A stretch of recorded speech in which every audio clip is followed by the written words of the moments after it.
This is part 2 of me telling you which thrillers I read in 2024 that I think you should or should not read and why, and if I saw the plot twist coming.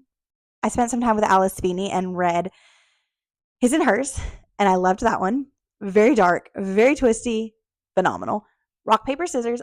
I despise that book and I did not like it, but I will still read Alice Feeney. I can see why people like it, but the plot, I just thought, no, too much for me. And I go into thrillers knowing that these do not have to be groundbreaking literature. I read them to have fun. I didn't have fun with this one. And then I did Daisy Darker, which is completely different from any of her other books, and I enjoyed it. I had a good time, but I didn't realize what was happening until it was too late. The other book that I read from her, I Know Who You Are. I have never rated a book so low in my life. I hate everything about this book. It was enough. If I had read this book first by her, I probably would not continue reading her books. No offense, Alice Feeney. But I hate everything about that. You can see my review on Goodreads. It was full of trigger warnings and it literally made me sick to my stomach. And I hated it. I'm mad I wasted time reading it. I will still read Alice Feeney books.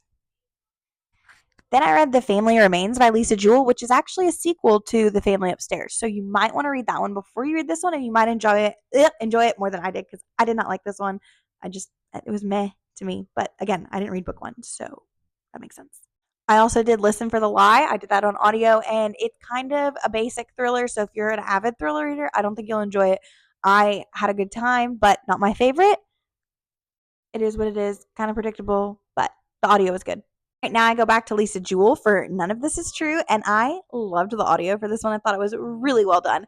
I will say my book club that I'm in also read this, and there's a lot of mixed feelings on this book. I feel like I liked it. If I have a good time with a thriller, I'm going to rate it well. I didn't fully predict everything that happened, and honestly, I feel like at the end, you're still never going to know exactly what happened.